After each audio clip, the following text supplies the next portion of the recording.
Muy bien, muy buenas noches con todas las personas que se encuentran conectadas el día de hoy. En esta oportunidad vamos a presentar los trabajos de investigación realizados por los centros de estudio de la Facultad de Derecho de la Universidad de San Martín de Porres. El Instituto de Investigación de la Facultad de Derecho de la Universidad de San Martín de Porres le da la más cordial bienvenida a la presentación de los trabajos de investigación 2024. Vamos a empezar este evento cediendo el uso de la palabra al director del Instituto de Investigación, el doctor Johnny Tupayachi Sotomayor. Adelante, por favor, doctor. Muchas gracias, Mónica. Sean mis primeras palabras para darles la bienvenida a esta presentación de los trabajos de investigación del año 2024, en la cual directos profesores de la Facultad de Derecho de la Universidad de San Martín desarrollaron justamente diversos temas de investigación relacionados al derecho administrativo, al derecho penal, a los desafíos de la inteligencia artificial, al populismo punitivo y como también a lo que es el razonamiento probatorio penal, que ciertamente no solo denotan las calidades académicas de cada uno de los profesores que hoy día nos acompañan, sino que también cumplen con el compromiso que tiene la universidad de brindar investigación y brindar conocimiento no solo a los alumnos, sino también a la comunidad jurídica que puede encontrar en el repositorio de la universidad los trabajos de los profesores que hoy día nos acompañan. Ciertamente, como instituto de investigación de la universidad, no me queda otra cosa que reconocer el tiempo que obviamente ha invocado a los profesores que hoy día nos acompañan el desarrollar sus investigaciones, sino que también el compromiso con los centros de estudio que en algunos casos presiden y que ciertamente hoy día también ha convocado a diferentes integrantes de esta nueva generación, no solamente de investigadores, sino también de futuros profesores y especialistas en los temas que hoy día se van a presentar. Con mucho gusto voy a ceder el uso de la palabra a cada uno de los profesores para que en el tiempo determinado pueda justamente darnos aquellos detalles más importantes de su investigación. Yo entiendo que el tiempo es tirano para cada uno de nosotros, pero ciertamente también nos deja esa miel en los labios para poder tener ese ánimo de profundizar en el trabajo de investigación de cada uno de los profesores. Como bien señalé, las investigaciones se encuentran en el repositorio de la universidad, donde cualquiera de los presentes puede justamente revisar el contenido de las investigaciones y más aún servir también estas de fuente de debate para futuras investigaciones que puedan generarse. Sin mayor eh, alargamiento en esta presentación, doy uso de la palabra a nuestros expositores, sin antes agradecer por su trabajo, su compromiso con la universidad e invocarlos también a continuar en esta tarea para el siguiente año 2026. Muchas gracias. Empecemos, señor Mónica. Muchas gracias, doctor Johnny Tupayachi. Vamos a iniciar entonces la presentación de los trabajos de investigación a cargo de los centros de estudio de la facultad y vamos a empezar con el doctor José Antonio Neira Flores, quien es presidente del Centro de Estudios de Derecho Procesal Penal. Y nos va en esta oportunidad presentar el trabajo intitulado Temas de razonamiento probatorio penal, la práctica y valoración de la prueba digital en el proceso penal peruano. Adelante, por favor, doctor. Bien, muchas gracias por la invitación, doctor Tupayachi, por la consideración, señora Mónica Rivera, y también a cada uno de los otros profesores integrantes de los otros centros de estudio. Mi trabajo aborda, porque en esta oportunidad no tuve la posibilidad que mis compañeros del Centro de Estudio de Derecho Procesal Penal también me acompañen con otros artículos. Espero que en esta nueva jornada eso sea así para contar y proveer más información desde el derecho procesal penal y el razonamiento. Mi trabajo aborda cómo la incorporación de las tecnologías de la información y comunicación, llamadas TIC, ha transformado tanto la comisión de los delitos como los métodos de investigación penal, generando nuevos desafíos para el sistema jurídico, especialmente en la obtención, autenticidad y valoración de pruebas digitales. Por tal motivo, es fundamental el estudio de lo que se conoce como prueba digital en el proceso penal peruano, debido a la creciente injerencia de las TIC en el sistema jurídico y su impacto en la búsqueda de la respuesta más próxima a la verdad. En el índice del trabajo de investigación, porque voy a abordar mínimamente algunos puntos de esta por los 10 minutos que me han concedido, arrancamos con un tema llamado introducción. El desarrollo tecnológico abre una amalgama de nuevas posibilidades que puedan tener fines positivos para un desarrollo sostenible o fines negativos, dando pase a nuevas formas de criminalidad. Por tal razón, la implementación de la tecnología implica desafíos significativos en la esfera jurídica, como la autenticidad de las pruebas digitales y el respeto a los derechos fundamentales. Respecto a los aspectos generales de la prueba digital, esta constituye uno de los elementos más cruciales actualmente en los procesos judiciales y en la práctica dependerá de cuáles sean las que las partes presenten para corroborar las premisas fácticas que menciona cada una de ellas con el objetivo de satisfacer sus pretensiones procesales, o sea, obtener un resultado favorable, ¿no? Aunque el Ministerio Público también, así como los jueces, con la información que se provea, deben tratar de encontrar esa respuesta que sea lo más próximo a la verdad. Lo que no le podemos pedir a la contraparte, que seguramente lo que va a exigir es que haya un respeto a la Constitución, a las leyes y obtener el resultado que sea más favorable a ellos, ¿no? La prueba digital simboliza una transformación en el ámbito probatorio, dota de una especial característica por la intervención electrónica. El debate sobre la prueba digital es extenso, inclusive ni siquiera se ponen de acuerdo en cuál es la mejor denominación, si es prueba digital, informática, tecnológica, cibernética o en formato digital, que son utilizados para referirse a este concepto. Para la existencia de esta es necesario dos elementos. Un elemento técnico o hardware, esto es todo lo que pueda ser tocado de los dispositivos físicos como computadoras, discos duros, etcétera, que puedan almacenar o procesar la información, y un elemento lógico o software. Se refiere a los programas informáticos. En consecuencia, el procedimiento para utilizar esta prueba tiene sus propias reglas distintas a las tradicionales. La prueba digital, entonces, es toda información que se encuentra almacenada en un dispositivo electrónico o que se transmite por ese medio con el fin de justificar las proposiciones fácticas postuladas y, diríamos más, no el convencimiento del juez, porque actualmente se trata de que a través de las pruebas los jueces racionalmente decidan qué hechos están probados y qué hechos no están probados, atendiendo que el concepto de convicción hoy día importaría un conocimiento mental o un estado psicológico de los jueces, lo cual es subjetivo y sería irracional actualmente. La prueba de los hechos es la que habla y dependerá de la motivación que los jueces hagan en cada resolución. También hemos trabajado el tema, distinción entre fuente de prueba y medio de prueba digital. ¿Por qué?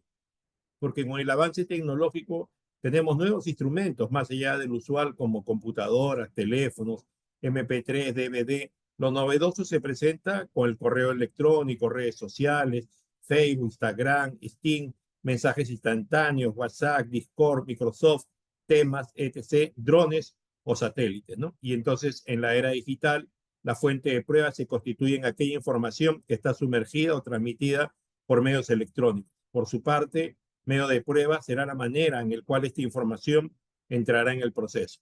La diferencia entre la prueba documental y la prueba en soporte electrónico no es tanto lo que representa, pues puede ser lo mismo, sino en el soporte en el que se hace. Es decir, el documento electrónico y escrito son medios por el cual se guarda datos relevantes y en consecuencia llevados al juicio oral. Pero también hay que atender si hay prueba ilícita o no hay prueba ilícita y cuáles son los conflictos que hay con los derechos fundamentales de la persona. ¿Por qué? Estamos en un Estado democrático de derecho y no se puede permitir el hecho de admitir y valorar pruebas obtenidas con violación de los derechos fundamentales, porque estaría en contra de las garantías constitucionales. Las nuevas tecnologías dan lugar a nuevas intromisiones en la vida privada que nos obligan a evaluar desde otra perspectiva la concepción de los derechos que la conforman: inviolabilidad de domicilio, intimidad, secreto de las comunicaciones, entre otros. Es así que el derecho al secreto de las comunicaciones es uno de los pilares fundamentales en nuestro sistema constitucional, reconocido de manera nacional e internacional. Eso en el artículo 2º, inciso 10º de nuestra Constitución Política del Perú, artículo 12 de la Declaración Universal de Derechos Humanos y el artículo 8º del Convenio Europeo de Derechos Humanos. ¿Cómo es el tema de la obtención de la prueba digital? Debido a la poca eficacia de los métodos tradicionales para la lucha contra la criminalidad organizada, se implementa como una técnica especial de investigación. Incluso la Corte Suprema sacaba un acuerdo plenario penal 10-2019 al respecto. Esta medida limitativa debe ser en estricto con arreglo al principio de proporcionalidad y además contar con suficientes elementos materiales o actos de investigación, como lo indica el artículo 203, inciso 1 del Código Procesal Penal. El levantamiento del secreto de las comunicaciones es aquella medida tomada dentro de un proceso de investigación penal que justifica la intromisión o lesión de los derechos fundamentales a la inviolabilidad de las comunicaciones y el derecho a la intimidad. Como toda medida restrictiva de derechos, su fundabilidad dependerá de la necesidad y legalidad de los solicitados. Su base legal se encuentra en el artículo 230 del Código Procesal Penal y en la Ley 27.697. El contenido del derecho al secreto de las comunicaciones se proyecta sobre toda clase de estas, incluyendo transmisiones de información entre personas, ya sea mediante procedimientos tradicionales, cartas, envíos, postales, como modernos sistemas de comunicación, y cualquier intromisión en el ámbito de estas debe estar plenamente justificada a nivel constitucional como legal. Justificación que debe ofrecer aquel que lo hubiera autorizado, que será el juez de la investigación preparatoria.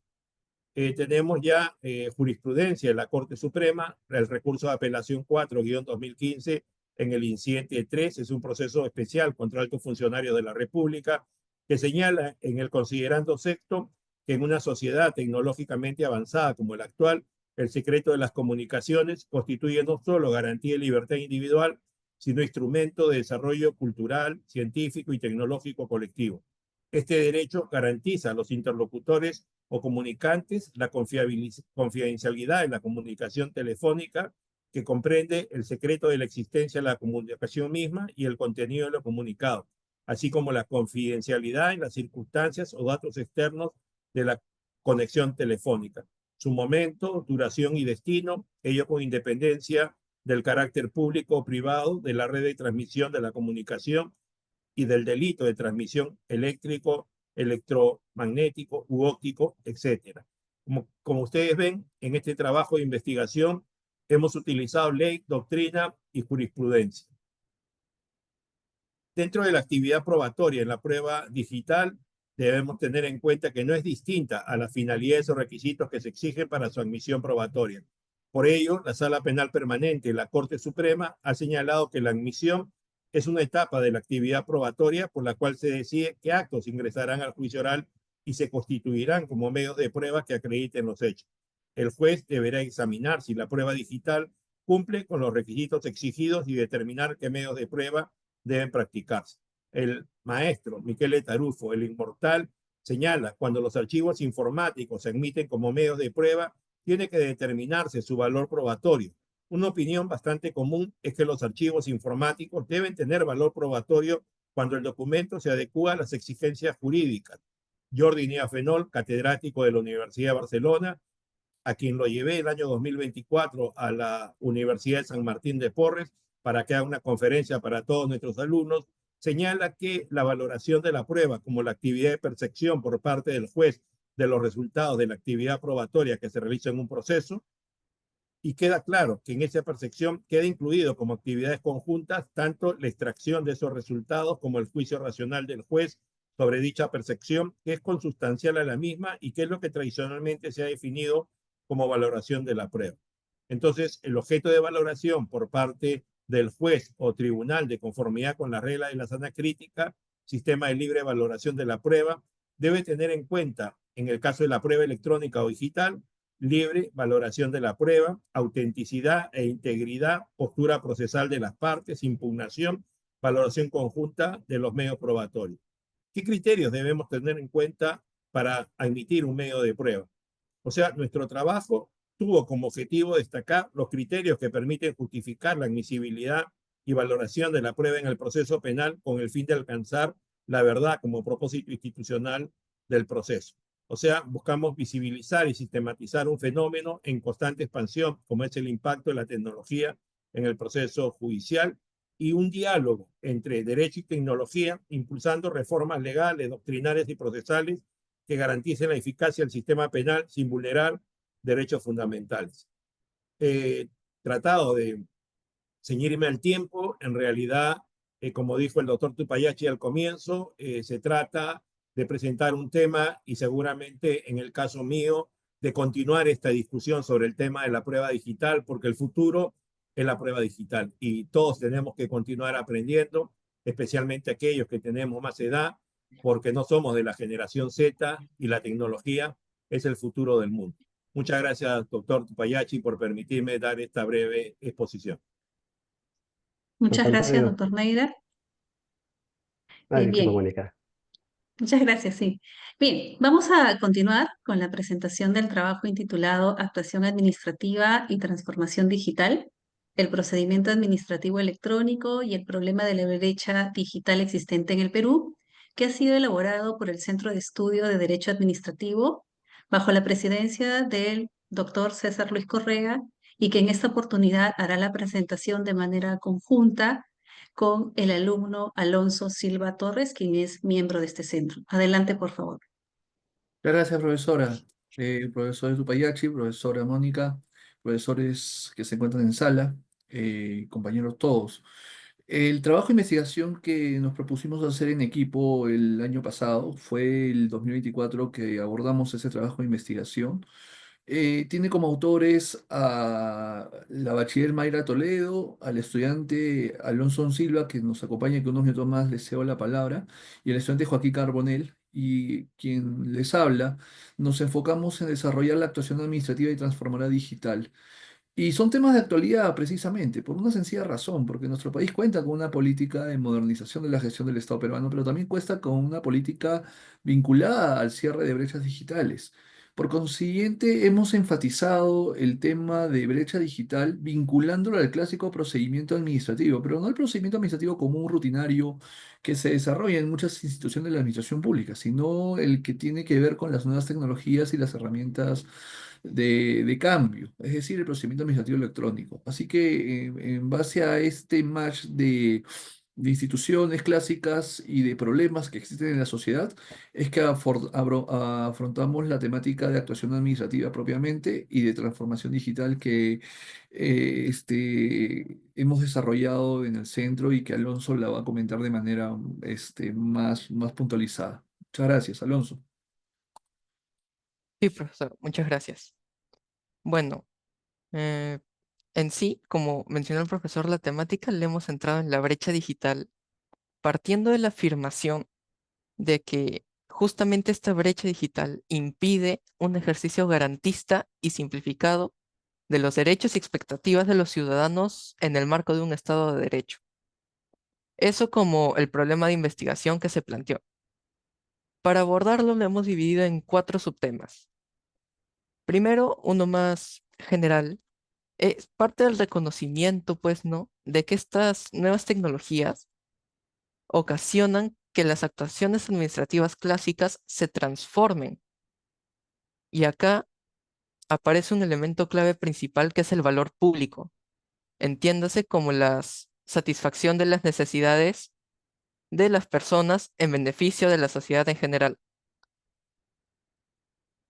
Este elemento es, en pocas palabras, la guía que debe seguir la implementación de todas estas nuevas tecnologías para que el administrado pueda efectivizar sus derechos de la mejor manera. Esto fue como un preámbulo. Los siguientes 3 subtemas son más específicos. En primer lugar, abordamos el estado de las tecnologías de la información y las comunicaciones dentro del enfoque social del Estado peruano.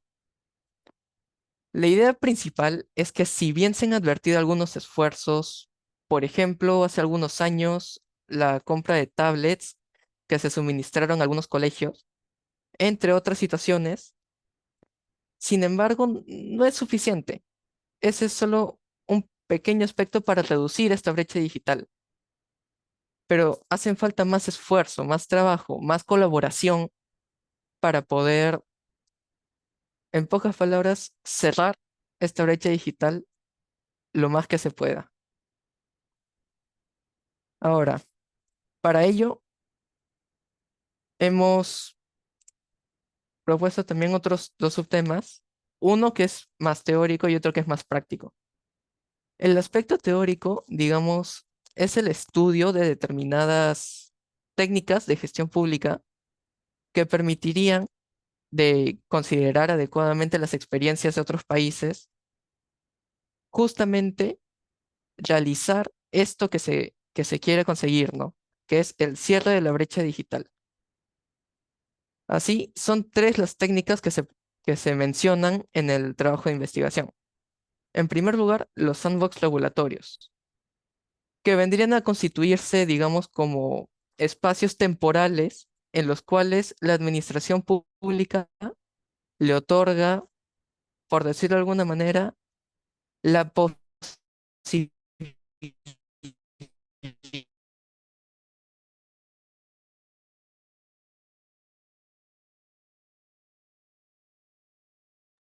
¿Se perdió la conexión, creo? Sí, se Mónica. perdió la conexión, en efecto.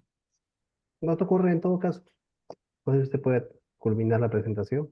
Sí, si me lo permiten, por favor. En realidad, como mencionaba Alonso, la idea era partir respecto al esquema teórico de lo que son las estrategias vinculadas con el acceso a las nuevas tecnologías a través de algunas herramientas internacionales, ¿no? El sandbox regulatorio, por un lado. También hablábamos, en adición a ello, de aspectos vinculados a la propia transformación digital en la administración pública que se abordó de una manera un poquito más exhaustiva en el trabajo como tal. Se desarrollaron diversas estrategias que el Estado peruano venía implementando, no solamente desde el ámbito administrativo, sino también desde los aspectos contenciosos administrativos, pero involucran toda una dinámica en realidad vinculada a nuevas tecnologías implementadas en la administración pública y en la administración de justicia vinculado a procesos judiciales. Pero dentro del enfoque de la administración pública, un concepto muy poderoso que se utilizó dentro de la investigación y se fue desarrollando es el tema de gobernanza, pero no solamente la gobernanza clásica entendida entre los actores públicos y actores privados, sino también con el compromiso de poder efectuar los cambios que permitan acercar al ciudadano frente a la administración pública, que eso lo conocemos como la gobernanza en la era digital administrativa, ¿no? Dentro de un enfoque de gestión pública. Y fue lo que se abordó justamente en el trabajo de investigación partiendo de esa problemática que al principio mencionaba.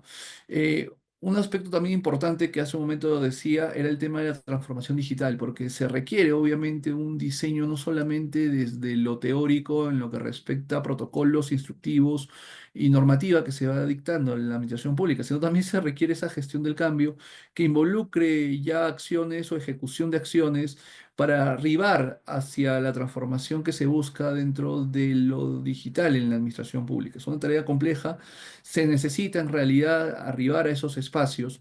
Hablamos de fedatarios electrónicos en la actualidad, hablamos de digitalización, hablamos de automatización de algunas tareas, incluso el apoyo de instrumentos artificiales. Sin embargo, la realidad de nuestro país involucra que existe todavía una brecha muy alta en lo que respecta a ciudades, sobre todo las más alejadas de las capitales, que es ahí donde también se desarrolla el derecho administrativo y la mirada del trabajo va también a ese enfoque como tal. La última parte del trabajo versa sobre el tema de entrevistas. Hemos hecho un estudio de campo, conversando con algunos especialistas vinculados a las nuevas tecnologías, a las experiencias o especializaciones en lo que respecta al uso de herramientas digitales y que han tenido experiencias en la administración pública frente a estas actividades y hemos advertido algunos problemas que se han planteado dentro de la investigación en realidad, porque hay un tema referido a la importancia de contar con herramientas digitales para simplificar trámites. Hay trámites que son muy sencillos, hay trámites que se han simplificado mucho más que en el pasado. Sin embargo, el problema y el grueso del problema está, consideramos, en dos grandes pilares. El primero de ellos es el tema de la educación digital, por un lado, que esto involucra también capacitación no solamente a los funcionarios y servidores, sino también involucra capacitación ciudadana, que termina siendo un escenario muy complejo. Ese es el primer pilar. Y el segundo pilar también tiene que ver con aspectos presupuestales, porque finalmente la implementación de herramientas digitales y herramientas de transformación digital no son tan económicas. En realidad, esto involucra un proyecto, diversos proyectos que permitan implementar las actividades de esa manera en la administración pública. Entonces, en sumas cuentas, ese trabajo de investigación, partiendo desde las bases constitucionales del derecho administrativo tradicional, identificando la actuación clásica de la administración pública, que es el procedimiento, versa sobre herramientas utilizadas en el ámbito internacional. La idea no es obviamente aplicar la herramienta internacional y plantearla en la administración pública peruana. Eso consideramos que no es un proceso, digamos, sencillo. Más por el contrario, deberíamos adecuarlo a las realidades nacionales, teniendo en cuenta la diversidad geográfica del país. Y en tercer lugar, tenemos el escenario referido propiamente a la gobernanza de la transformación digital y estos pilares que hace un momento mencionaba. De eso consiste la investigación de este año en lo que respecta al Centro de Estudios de Derecho Administrativo. Ponemos a disposición de la comunidad académica de esta investigación y muy agradecidos por el tiempo que se nos han conseguido y también saludar a Alonso por su presentación. Muchas gracias. Muchas gracias, doctor Correa. Vamos a continuar con la presentación del Centro de Estudios de Criminología, que estará a cargo de su presidente, el doctor Augusto Renzo Espinosa Bonifaz. El trabajo ha sido intitulado El impacto del derecho penal del enemigo en el sistema penal peruano. Adelante, por favor. Muchas gracias, Mónica, y también agradecer al doctor Johnny Tupadiachi por la invitación. Este trabajo de investigación se realizó el año pasado conjuntamente con el doctor Gino Ríos Patio, quien entonces era el presidente del Centro de Estudios de Criminología. Y como bien ha señalado la profesora Mónica, eh, el título del trabajo es El impacto del derecho penal del enemigo en el sistema penal peruano, ¿no? El trabajo constó de tres momentos, ¿no? El primer momento de poder delimitar bien, establecer cuáles son las bases dogmáticas de lo que es el derecho penal del enemigo, ¿no? Esta doctrina penal que es desarrollada por Jacobs y ha influido en el sistema penal peruano, como en los sistemas penales en realidad de Europa y Sudamérica y Centroamérica.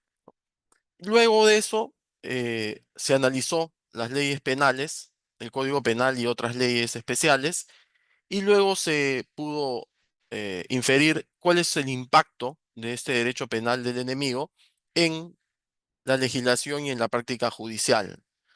Entonces, en el trabajo podemos encontrar tres grandes, digamos, partes, ¿no? Una parte que son los fundamentos del derecho penal del enemigo, en donde se describe lo que Jacobs, ¿no? establece en su obra y luego ha ido, digamos, reforzando en sus escritos posteriores sobre lo que es el derecho penal del enemigo, que en líneas generales podríamos decir que es cuando un individuo rompe reiteradamente con el orden jurídico y se convierte en una amenaza constante para la sociedad. Entonces, según Jacobs, tiene que dejar de ser tratado como un ciudadano titular de derechos y pasar a ser considerado un enemigo. Este enfoque, ¿no? de derecho penal enemigo implica varias características, ¿no? Por ejemplo, la anticipación del castigo se sanciona antes de que ocurra la lesión al bien jurídico, se anticipa, se crean delitos de peligro, por ejemplo. También tiene énfasis en la peligrosidad del sujeto, se suprimen o se debilitan garantías procesales, como la presunción de inocencia, el derecho de defensa, y en rasgos generales se usa el derecho penal como una herramienta de neutralización y no de resocialización. Así como existen los seguidores del derecho penal del enemigo, también existen quienes critican al derecho penal del enemigo, ¿no? Por ejemplo, el profesor Zaffaroni, un poco parafraseando el libro del profesor Jacobs, dice el enemigo en el derecho penal, ¿no? Y otro crítico también es Luigi Ferraioli, ¿no? Que considera esta doctrina como una grave distorsión del derecho penal moderno, ya que convierte a nuestro sistema de justicia en un mecanismo represivo que vulnera principios como la legalidad, la culpabilidad por el hecho y sobre todo la proporcionalidad de las penas. En el Perú, en la legislación penal peruana, podemos observar una incorporación progresiva de elementos propios del derecho penal del enemigo, que en el trabajo lo van a poder encontrar un poco más detallado, pero que en grandes rasgos se puede encontrar en ciertas leyes, por ejemplo, en la ley 28.726 del año 2006, que incorporó o reincorporó en nuestro sistema penal, que había sido derogado con la entrada del Código Penal del 91. Es más, uno puede leer su exposición de motivos y se va a dar cuenta que en esta se proscribe la reincidencia y la habitualidad. Sin embargo, posteriormente, a través de esta ley, se vuelve a habilitar, ¿no? Que es imponer sanciones más severas a personas con antecedentes penales, juzgándola ya no solamente por el hecho cometido, sino por su historial delictivo. Y entonces se privilegia la neutralización en vez de la resocialización. Luego tenemos otras instituciones penales como la cadena perpetua o la imprescriptibilidad para ciertos delitos, sobre todo en delitos graves que gracias a la criminología mediática se han ido robusteciendo y generando una presión social para que cada vez las penas aumenten más hasta llegar a ser cadenas perpetuas, ¿no? Estas figuras, obviamente, de la cadena perpetua, que inclusive ha sido declarada por el Tribunal Constitucional en su momento como inconstitucional, buscan excluir permanentemente a ciertos infractores de la sociedad, afectando el principio de resocialización y también afectando el principio de proporcionalidad de las penas. Y luego encontramos en el Código Procesal Penal que, pese a que se sostiene hasta hoy que es garantista, sin embargo, así como una reforma de nuestro sistema, podemos apreciar una contrarreforma en donde se han ido incorporando leyes procesales que han dado, digamos, restricciones de ciertas garantías, ¿no? Por ejemplo, se dice que la prisión preventiva es excepcional, sin embargo, vemos que cada vez se imponen más prisión preventivas en la cárcel. Del 100% de personas que están ahí, 40% son personas que están con prisión preventiva. Eso vulnera el principio de presunción de inocencia. Ahora, luego de hacer, digamos, este análisis de qué es el derecho penal del enemigo, delimitarlo y ver cuáles son las leyes que podrían significar una manifestación del derecho penal del enemigo, el trabajo busca señalar cuál es el impacto, ¿no? O sea, es decir, cuáles son las consecuencias derivadas de haber recogido en algunas de nuestras normas esta manifestación del derecho penal del enemigo. Se observa que hay una reducción de derechos fundamentales, se establece una distinción entre ciudadanos con pleno ejercicio de sus derechos y enemigos del Estado, a quienes se restringen sus derechos, afectando el principio de dignidad humana, ¿no? Hay una hipertrofia del sistema penal, porque como cada vez las penas son más prolongadas y como cada vez hay más delitos, esto contribuye al hacinamiento carcelario, ¿no? Y se convierte el sistema penal en un instrumento de gestión de riesgos más que en un medio de justicia. Hay una ineficiencia de este derecho penal del enemigo frente a la criminalidad, porque a pesar de la creación de nuevos delitos y el endurecimiento de las penas, los niveles de criminalidad no han disminuido. Eso lo podemos apreciar nosotros todos los días viendo los medios de comunicación y viendo los continuos estados de emergencia, ¿no? Según el INEI, una cifra que está en el trabajo y que es del diciembre del 2024, las denuncias por delitos han aumentado un 6,2% respecto al año anterior. Esto genera una desconfianza institucional. Por ejemplo, el Instituto de Estudios Peruanos, en una encuesta que se hizo en el año 2024, en julio, revela que más del 70% de la ciudadanía desconfía del Poder Judicial y del Ministerio Público, ¿no? En parte por esta percepción de arbitrariedad y selectividad que tiene nuestro sistema penal. Y obviamente hay una desproporcionalidad de las penas que se imponen y de imponer medidas procesales como la prisión preventiva que son excepcionales como si fueran la regla. Y esto suele afectar, ¿no? Sobre todo a las personas que tienen una situación de vulnerabilidad o pobreza. Entonces, el derecho penal enemigo podemos decir que tiene una dimensión política y social porque parte de una visión excluyente de una persona del contrato social, quien no cumple las normas y, por lo tanto, según Jacobs, pierde su estatus de ciudadano. Esta lógica ignora que muchas conductas delictivas tienen causas estructurales, sociales, como la pobreza, la falta de oportunidades, la exclusión social y la corrupción, desplazando así las responsabilidades que tiene el Estado en la prevención del delito y la inclusión social. Entonces, como conclusión o como una de las conclusiones de nuestro trabajo es que el enfoque del derecho penal enemigo ha traído una serie de distorsiones del sistema penal donde se privilegia el castigo desmedido y desproporcional y la exclusión por sobre los principios del Estado de Derecho.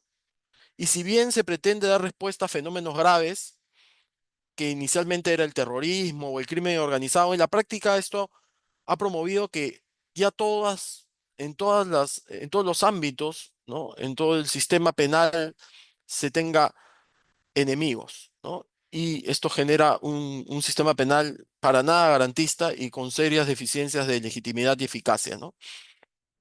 Es fundamental revisar estas políticas y asegurar un equilibrio entre la seguridad pública y el respeto por los derechos humanos, promoviendo realmente un derecho penal democrático, ¿no?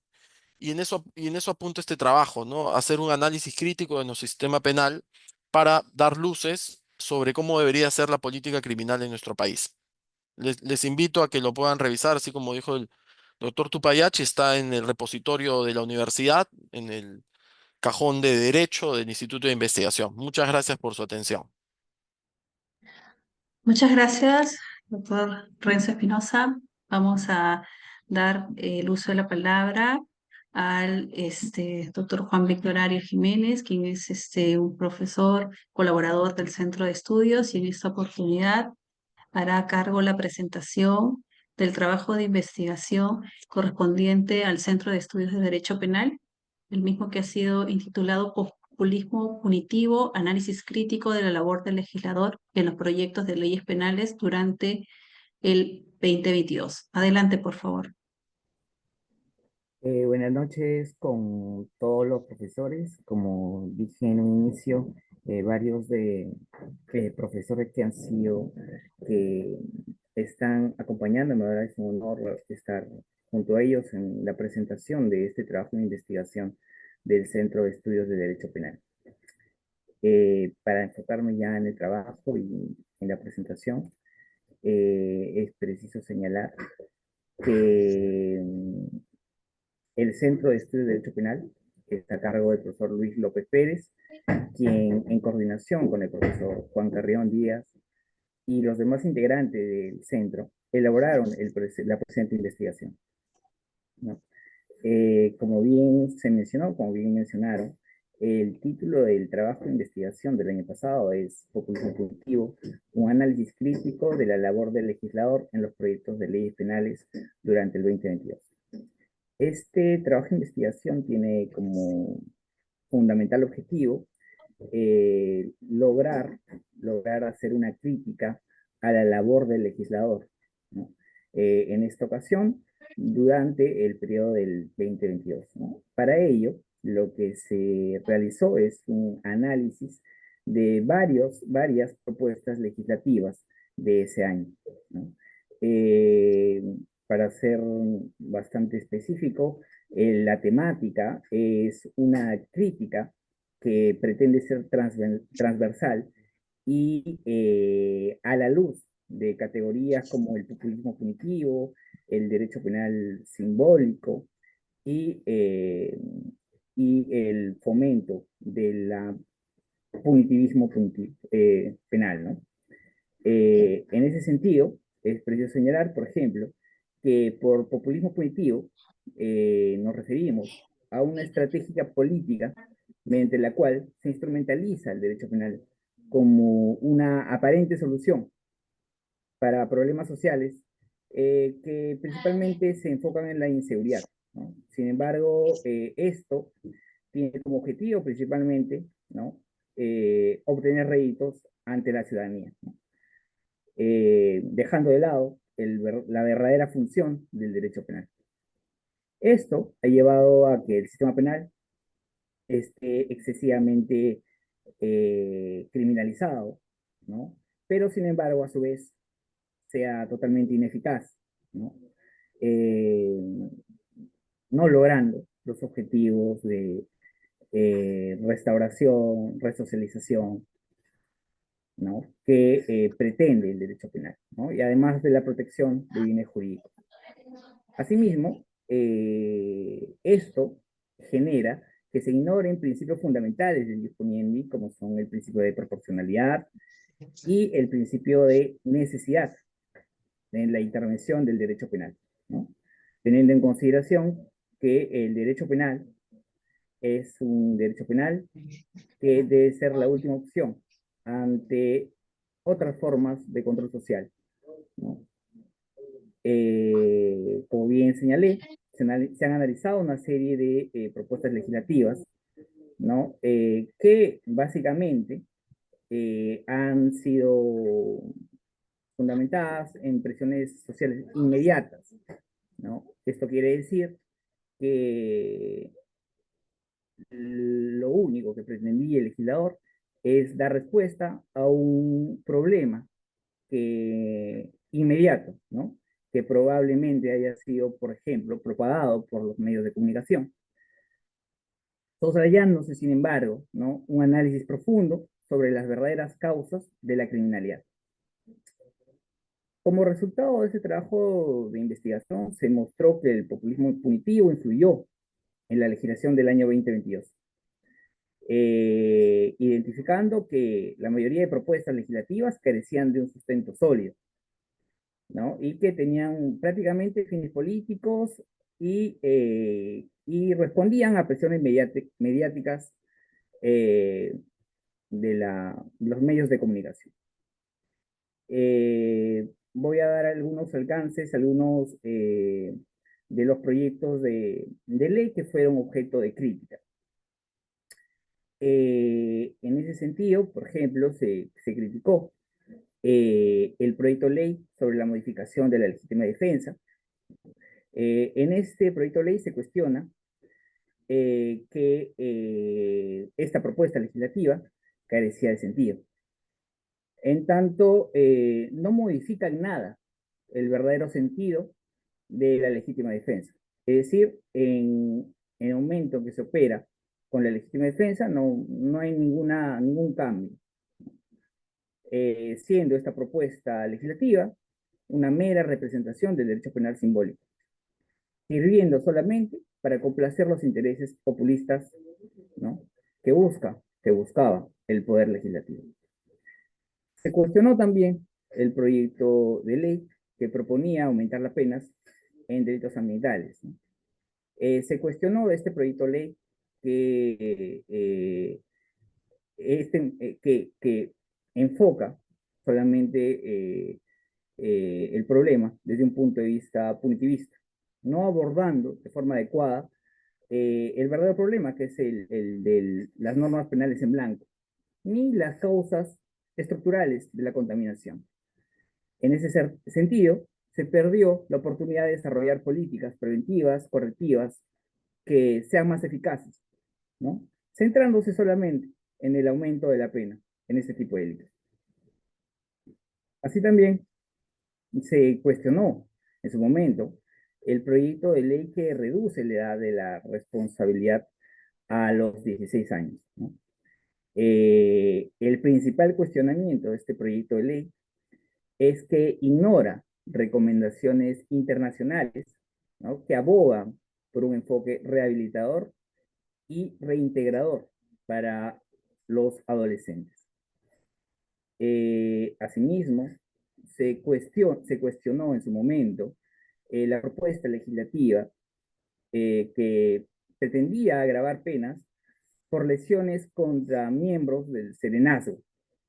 Lo que se cuestionó en este proyecto de ley es que lo único que tenía como trasfondo era un carácter simbólico, ¿no?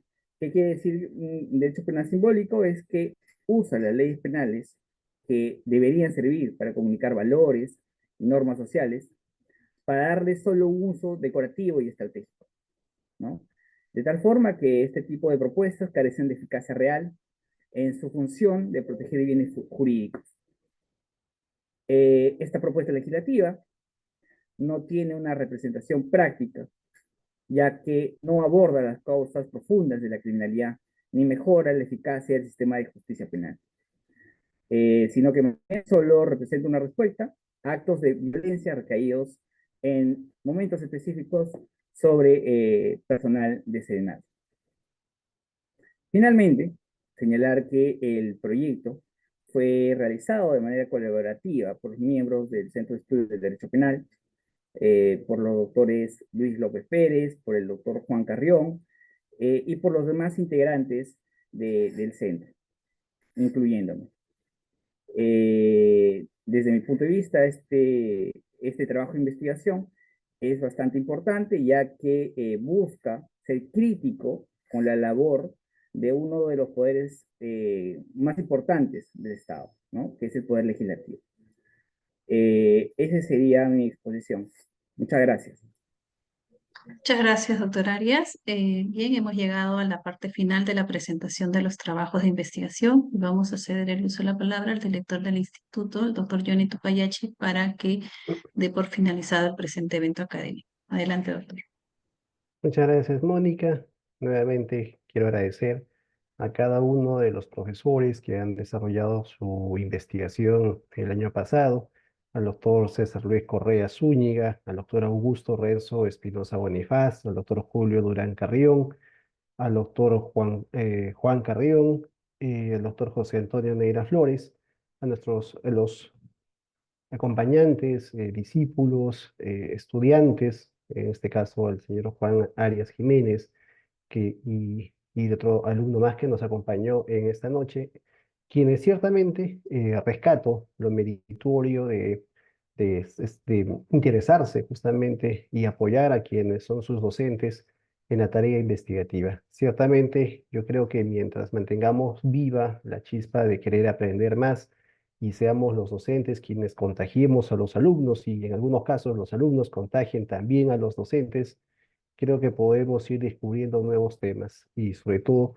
nuevas experiencias y nuevo conocimiento. Ciertamente creo que todos los expositores esta noche nos han dejado con la miel en la boca, con los temas que han expuesto y que ciertamente involucra, ¿no? Nueva tecnología, involucra justamente el rebatir y el considerar nuevas posiciones sobre de repente algunas discusiones que ya se han tenido, pero que ciertamente no deja de lado el hecho de poner sobre la mesa una posición nueva que ciertamente puede ser estudiada y nuevamente rebatida.